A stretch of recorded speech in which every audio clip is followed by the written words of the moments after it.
Welcome back to the table. Today, Ryan and I are going to be giving you a full review of Mosaic, which is spread out across the entire table here. And I mean the entire table. This is a story of civilization. And I wonder if they picked that name on purpose because it is a very abstracted civilization game with a lot of things still going on.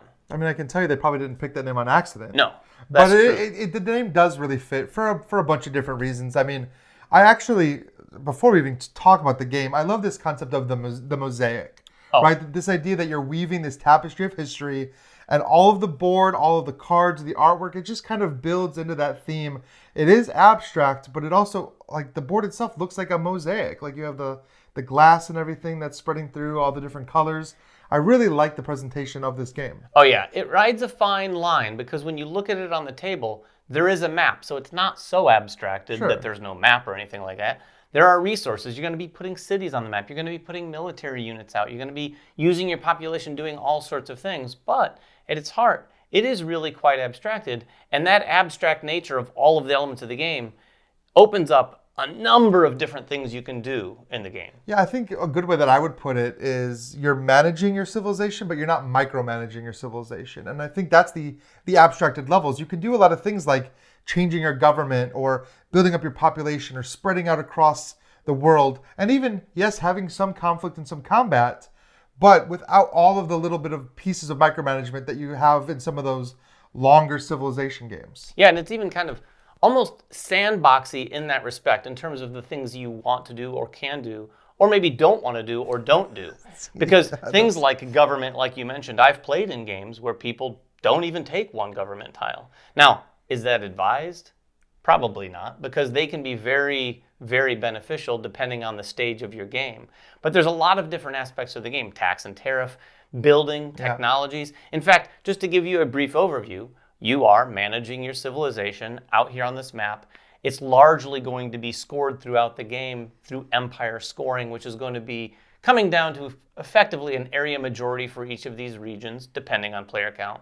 But what you're mainly doing throughout the game, or at least what I find myself mainly doing, is you're collecting cards, you're getting cards played out in front of you into this massive tableau. You're going to see lots of tags on those cards. There's going to be cards that have prerequisites. All those tags allow you to achieve different things. There are achievement tiles. There are wonders to be built. So all of these things are pretty well interconnected, but you're getting a lot of these techs built. You're actually getting cards that represent the actual buildings that you're building, although you can build without the cards. And collecting a bunch of resources and improving your production across the board on a lot of those resources. Yeah, a lot of these actions you're taking, and I do love the way that they're just simply printed out. You can see every action available to you. There's 8 actions you can take in the game, and each of those 8 actions is associated with one aspect of civilization building. Like David said, like the wonders, building a wonder is just its own action. Building a building is its own action. Increasing your population, gaining new technologies into your civilization, taxing and tariffing your people, building up your military, and changing your government are all just simple actions you can take. And so that leads to what I would consider a very accessible game, especially compared to some other civilization games. Because if you tell a player, okay, what am I doing on my turn? You're just picking one of these 8 things to do.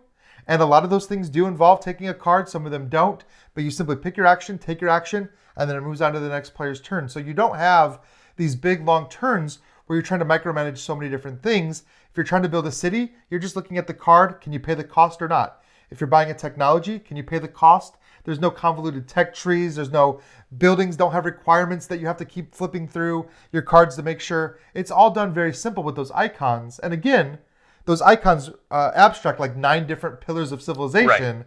So you still do get that thematic feeling of building out your civilization in all of the different ways you would in any other Civ game. Yeah, I think those icons are a really nice touch because, like you said, you can look out here at Siege Engine or Armor, and you don't have to look in the rulebook to go, what text do I need before I do Siege Engine? Now, a lot of people do like that stuff. So, but when you look at the icons, you can kind of relate that back to, oh, I see. It makes sense that I need these icons in my tableau because they represent these aspects of a civilization before I were to have something like Siege Engine played. Right, and I think it's really, really cool. The way that they've almost kind of built what feels like a technology tree without actually having to build one, because if you can see the deck of technology cards, it's very thick. There are a ton of different technologies, and they do a wide variety of things, from giving you one-time bonuses, increasing your production, military actions, giving you victory points at the end of the game, whatever.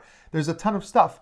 And each of those icons tells you, yeah, okay, you need to have something else before you can get here. And like this harbor, for example, you need to have some coins and some, like the forge, the hammer, right? The metalworking, which makes perfect sense that you would need that to build a harbor. Even though the game never tells you need a specific card first, you find your tableau kind of building almost like a timeline of technology anyway as you're doing it. Yeah, and like Ryan said, this boils down to 8 actions. Now, if you're an enthusiast gamer, you're going to say, okay, that sounds fairly palatable. If you're a new gamer, that might sound like a lot, but I am here to tell you that those 8 actions are as straightforward as we just described.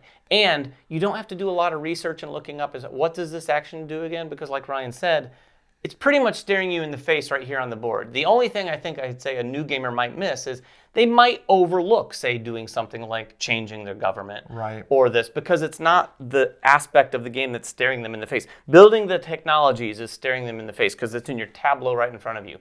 Putting things out on the map is obviously something most players are going to like, oh, you're going to see people build buildings and build cities out here on the map. You're going to want to do that same thing. So a lot of these things lend themselves to that. But things like increasing your population, eventually, as a player, you're going to find out, oh, I need to do that because these other things I'm trying to do that would benefit from having greater population, I'm not getting that done.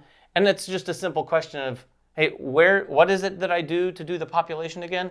And all you have to do is point at this card. Well, it says it on the name. It says the name right on the back. Plus 3 population, pay this much food. So it's very simple. I think every action is like that. But when I say that it's very accessible and that a new player can just sit down and start playing immediately, I think that there's a lot of depth to the strategies here.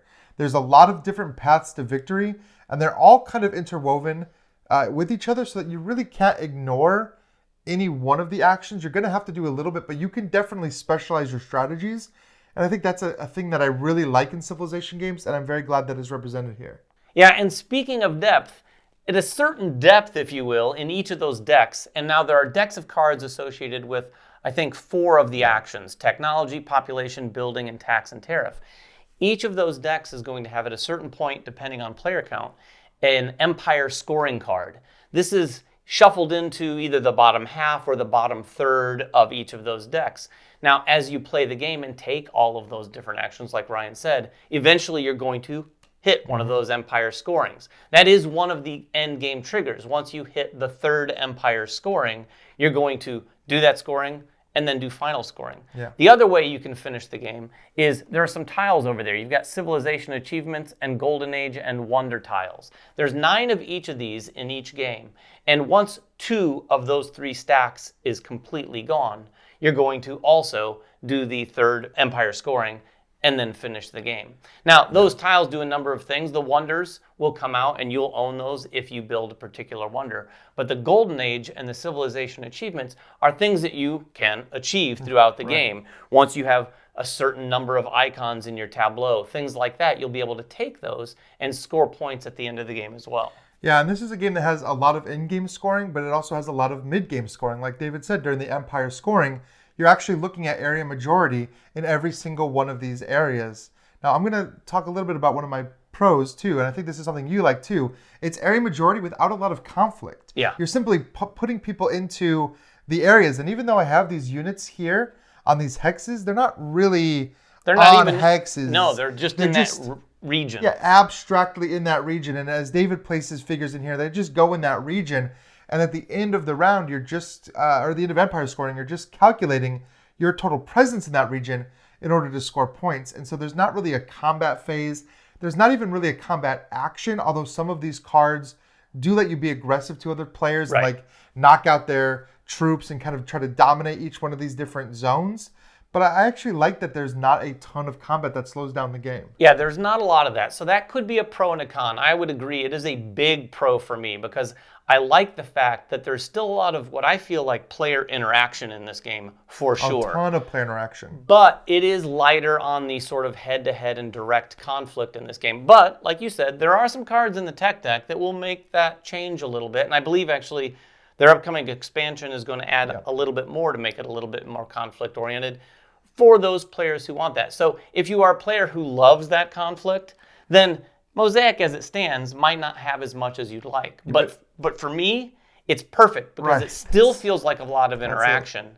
And the military units, to a large degree, are effectively just more presence in those regions. So they're not much different than the other things that you have there, the cities. They just get all added up.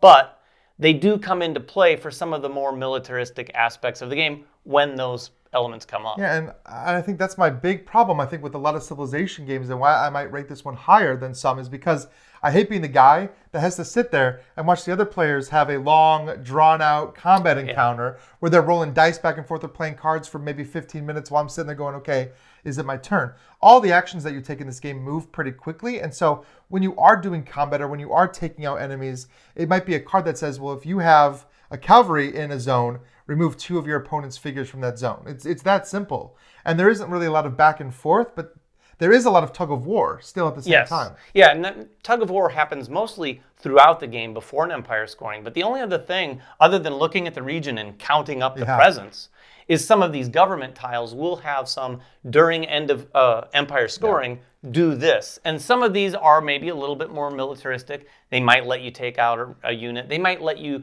do some jockeying around, sort of, so that you can effectively switch things up if the other players at the table aren't paying attention. And I do think this game has enough going on so that it is just challenging enough for all the players at the table to maybe lose track of a couple things here and there, like, oh, I forgot you had a tyranny, so you're able to do X, Y, and Z during empire scoring. Well, I think since we're bringing this up, this is a good time to maybe jump into some of our pros and cons about the actual game, because I honestly, if you couldn't tell, I do enjoy this game quite a bit. I have several pros. One of them is just how fluid the game is, how well it flows from turn to turn. Your turns are fast. Game length itself is actually pretty quick. You can play this game in 90 minutes to 2 hours, probably 2 hours if you have a newer group, but experienced players could get that down pretty low, and you have very little time in between your turns. Like there's not a lot of downtime because there's just that one action. Like we said earlier, you don't have to calculate a ton of stuff. You don't have to be flipping through the rule books a bunch. You're simply just taking your action and it goes around.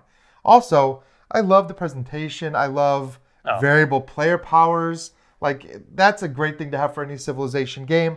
I also like that the variable player powers are not linked to the specific civilizations. So you can just kind of choose any kind of different power to go with, like, a different leader to go with any particular civilization. It gives you a lot of variability for how you play the game, I think. Yeah, one pro that I would look at is those 8 actions that it boils down to.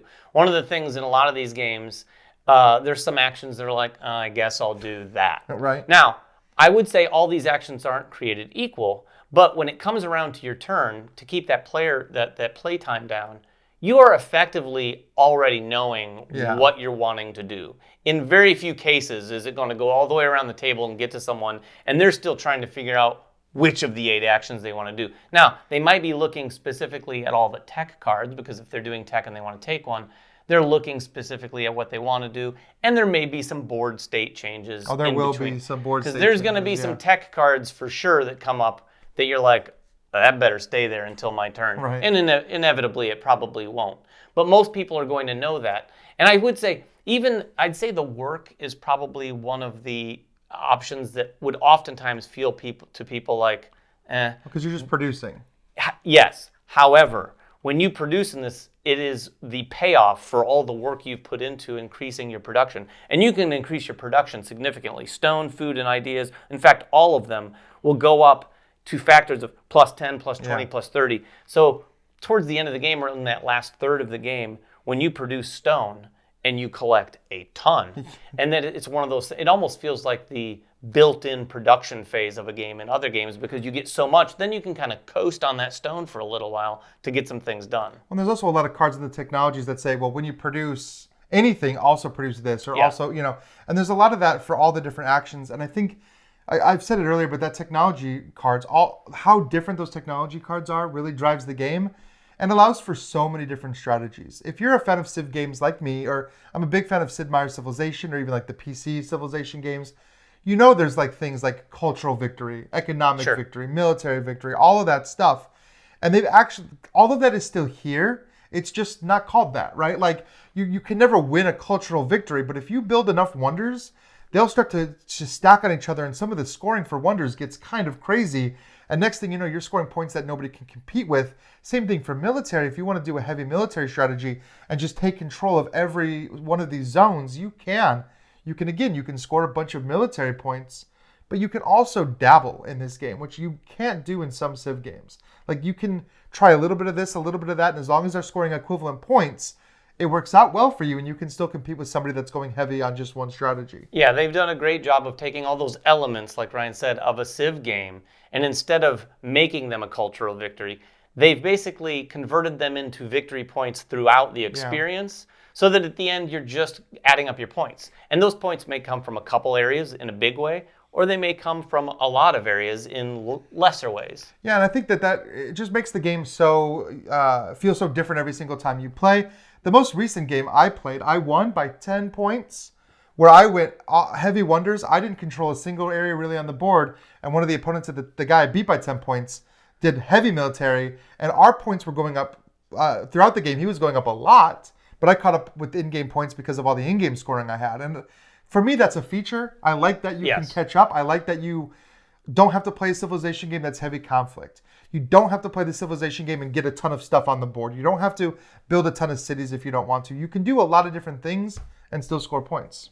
Yeah, and I would say one more pro for me before we get to a couple cons is that technology deck. For me personally, that is the thing I focus on, because if you want, you can just sit here and go after achievement tiles and all sorts of points by gathering cards in a tableau. You love those tableaus. I love tableaus. So even if you're not a fan of games like Sid Meier's Civilization or Civilization games, and I'm not saying this is like Terraforming Mars, but the aspect of taking cards out of a giant stack that are all very unique cards and adding them and feeling like you've created your own sort of situation, not only in the tableau, but with even some of the engine you're building, like Ryan was saying, some of those will have a lot of impact on, so when you produce, you get this much more. It's going to create situations at the table where players are going to do something and other players are going to be jealous of aspects of each other's engines. That's your favorite moment, even when it happens to you and you go, wait, what it did is. you just do? I love it. Wait, you just did what? And it's fascinating. It makes me want to play the game again because I'd like to maybe explore what they've done or even try to do it before the end of this game. Well, yeah, I played a game last week where one player almost had their entire trade goods board filled, which we didn't even talk about all these tokens, which these tokens actually feeds into kind of a con of mine as well. So I really do like this game, but it does have some small issues. One of them is the board setup. I think it's just a little bit intense. It is. Because all of these tokens out here, these are all trade tokens that you can gather. Some of them give you one-time bonuses. Some of them come and sit on your board and affect other things. But you have to place all these tokens out face down. There's a bunch of blanks mixed in. It does take a little bit. You have to make sure all the decks are shuffled, that all those Empire scoring cards are shuffled in correctly. So it's much better if you get that one player that's willing to come early and have it set up for everybody else when they get there. Or own the game. Yeah, because it is a little bit much. I don't know how else they could have done it to get the same effect, but it is a little much for me. So in terms of cons for me, I don't have many in terms of the way this game plays. And when I look at this game as a civilization game goes, for me, there's very few, if not no cons, because I don't like a lot of heavier civilization games, mainly because of the game length, but this one really takes care of that. I would say, like Ryan said, that setup, as silly as that might sound to you, it will be sort of a hurdle for a lot of people to consistently get this to the table. I'll be honest with you, just setting this up for the review, I was like, oh my gosh, do we really need to? And you do. So based on the rules, you put all these tokens out face down and then flip them over. Some of them have X's on them, so you get rid of those. I understand why it's done, and I, for the life of me, can't really imagine a better way of doing it that didn't involve maybe some sort of electronic app that said, here, just put all the tokens in these places, and it just randomized it. But even that would be challenging. So aside from that, it really is kind of a slow game to set up. Probably also a bit of a slow game to set down. Thankfully, it's not a slow game in the middle while you're playing it. Yeah, I think for me, again, when it comes to scoring the game, I would say a solid 8 for me. Yeah. I think there's a lot that I love about this game, and I would play this game over and over again. There's just a few things I think that they can even fix with the expansions coming out, are bringing in more to do, a little bit more with the oceans, with having like the boats. Like I'm looking forward to seeing what they bring into this game, because with the way that these actions are set up, I think it's ripe for expansions. I really don't have many cons other than for me personally, it being, even though it's a shorter game, it's still an investment of time to get this set up, get it all organized and set up for the table, and to still play through it. I played through it also with Emily, and I played a 2-player game. And what I would say is if you're expecting a 2-player game to necessarily go a lot shorter than a 4-player game, I don't think it will. I mean, the good news on that is that a 4-player game won't take much longer than a 2-player game. And that is actually a big pro, because all said and done, it's about 90 minutes to 2 hours. Yeah, for sure. And in most cases, I think people are going to be playing this at higher player counts. And the last thing I wanted to say too, just in general, this is the deluxe version of the game that we have on the table. They have a couple different versions, some that don't have miniatures, some that don't have 8-pound first player markers. I do appreciate that. I would say, given the abstract nature of this game, some people who would use the term overproduced might say that about this game. I don't, because I really don't say that about any games. I think buy what you want to buy, and this game offers, I think, things really nicely at both ends of that spectrum. Because I think you can get the base game for, I think, around $70, $80. I do love all the upgraded components. But all the upgraded I'm a sucker for table presentation. Especially in a game like this. It's really nice to put all these units out there. So that is our review of Mosaic. I would agree with Ryan. This is an 8 for me as well. So I guess you could say it's an 8. Man versus Meeple score. 8's all around. If you have any questions about the game at all, please make them in the comments below. And until next time, make sure everyone has fun at the table, and we'll see you then.